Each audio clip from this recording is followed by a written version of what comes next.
کبھی کبھی ذہن میں یہ سوال آتا ہے کہ اگر ہم کو نبض معلوم ہو جائے کہ یہ پلا نبض ہے مثلا غدی، تو اب ہم مطلب کیسے مریض کو بتا سکیں گے کہ آپ کے جسم میں پلا جگہ پر تکلیف ہونا ممکن ہے، یا اگر ہمیں ایک جگہ پر یعنی جسم میں کسی عضو پر تکلیف معلوم ہو جائے تو ہم کیسے معلوم کریں گے کہ یہ پلا مزاج ہے؟ تو ان دو باتوں کا جواب اس کلپ میں موجود ہے۔ اگر آپ نے یہ کلپ سنا اور اسے سمجھا تو انشاءاللہ تعالی آپ جب نبض پر ہاتھ رکھیں گے اور آپ کو معلوم ہو جائے کہ یہ غدی مزاج ہے، تو آپ خود بخود بھی مریض کو بتا سکتے ہیں کہ آپ کے جسم کے کس حصے میں تکلیف ہونا ممکن ہے، یا اگر غدی میں غدی عضلاتی یا غدی اعصابی کا کنفرم ہو جائے کہ یہ پلا مزاج ہے مشینی یا کیمیابی، یعنی 4 یا 5 نمبر،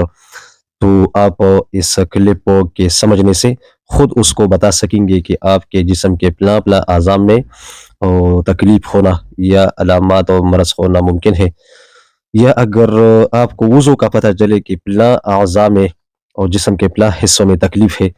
تو آپ کو خود بخود تو پتہ چل جائے گا کہ یہ پلا مزاج ہے۔ اور ایک بات ہم یہ بتائیں گے کہ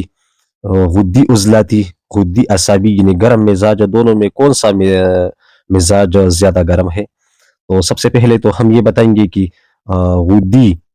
یعنی گرم مزاج کے مجموعی اثرات جسم کے کس حصے پر زیادہ نمودار ہونا وہ ممکن ہے، تو وہ پاؤں سے اوپر اور سر اور گردن سے نیچے یعنی درمیان والا جو دڑ ہے، تو غدی اثرات مجموعی طور پر ادھر زیادہ ظاہر ہوتے ہیں۔ پھر آگے معلوم کرنا کہ غدی تحریک سے ہے یا تسکین سے اور یا تحلیل سے، وہ کوئی مشکل نہیں۔ مثلا اگر اس مقام پر یعنی گردن کے نیچے اور پاؤں کے اوپر جو درمیان والا دڑ ہے، اس میں اگر کہیں رسولیہ ہو اور گوشت کے سینے میں ہو یا کہیں اور پر، تو آپ خود بخود سمجھ جائیں گے کہ یہ غدی تسکین کی وجہ سے ایسا ہے اور تحریک اس کا عضلاتی ہے۔ تو بہرحال آپ کو پوری بات سمجھ آ جائے گی کہ یہ اصل وجہ اور فلسفہ اس علامت کا کیا ہے۔ تو غدی اثرات درمیان والے دڑ میں عموماً خصوصاً اور باقی جسم میں عموماً ظاہر ہوتے ہیں۔ پھر غدی مزاج یعنی گرم مزاج دو قسم پر ہے، غدی عضلاتی۔ تو اگر غدی عضلاتی مزاج تیز ہو جائے، اس میں تحریک ہو جائے، تو اس کے اثرات زیادہ طور پر بایاں طرف دماغ، بایاں آنکھ، بایاں ناک، بایاں کان، بایاں طرف چہرہ، بایاں طرف دانت، بایاں طرف زبان اور بایاں طرف جبڑا، گردن، کندھے تک، کندھا اس میں شامل نہیں۔ تو اگر غدی عضلاتی مزاج تیز ہو جائے تو اس کے اثرات ان اعضاء میں خصوصاً اور باقی جسم میں عموماً ظاہر ہوتے ہیں۔ اسی طرح اگر غدی اعصابی مزاج تیز ہو جائے، اس میں تحریک پیدا ہو جائے، تو بائیں طرف کندھا، بایاں بازو، بایاں طرف خوراک کی نالی اور دل اور بایاں طرف پیپڑا، تیلی تک، تیلی یعنی تو حال اس میں شامل نہیں ہے۔ تو اگر غدی اعصابی مزاج میں تحریک اور تیزی ہو، تو اگر کچھ علامات و امراض نمودار ہو تو ان اعضاء میں خصوصاً اور باقی جسم میں عموماً نمودار ہوتے ہیں۔ یا اگر ان اعضاء میں کوئی تکلیف ہو تو آپ خود بخود سمجھ سکتے ہیں کہ یہ پلا نمبر مزاج ہے۔ اب یہ بات کہ ان دو مزاجوں میں کون سا مزاج زیادہ گرم ہے، تو سب سے پہلے یہ بات جاننا چاہیے کہ عضلاتی غدی 3 نمبر مزاج، اس کا مثال ایسا ہے جیسا کہ لکڑی اور آگ۔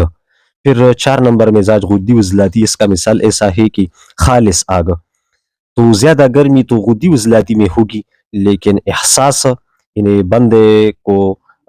گرمی محسوس ہونا کہ مجھے گرمی لگ رہی ہے اور وہ چادر پہن کے اور بنیان وغیرہ، اور دل کرتا ہے کہ میں نہاؤں، تو وہ زیادہ غدی اعصابی میں محسوس ہوتی ہے۔ یعنی سب سے زیادہ گرم نبض تو غدی عضلاتی ہے، لیکن غدی اعصابی میں احساس گرمی کا بہت زیادہ ہوتا ہے۔ تو اعصابی مزاج والے اکثر وہ یہ شکایت کرتے ہیں کہ یار ہم گرم چیز کھاتے ہیں تو بھی نقصان کرتا ہے، اور اگر ٹھنڈا کھاتے ہیں تو بھی نقصان کرتا ہے۔ تو یہ اصل میں غدی اعصابی چیز کھاتا ہے تو اس لیے اس کو زیادہ احساس ہوتا ہے۔ اگر وہ 4 نمبر کھاتا تو اس کو احساس نہ ہوتا، تو اس کے لیے علاج یعنی اعصابی مزاج والا اگر کوئی ہو تو وہ پہلے 3 اور 4 نمبر خوراکیں کھائے،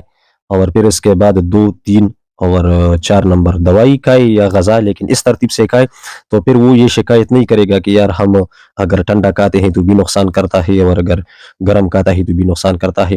تو امید ہے آج کے جو ضروری باتیں تھی وہ آپ لوگوں کو سمجھ آ گئی ہوگی۔ پھر بھی اگر کوئی بات سمجھ میں نہ آئی ہو تو آپ کمنٹ میں پوچھ سکتے ہیں، انشاءاللہ تعالی جواب ملے گا۔ السلام علیکم ورحمۃ اللہ وبرکاتہ۔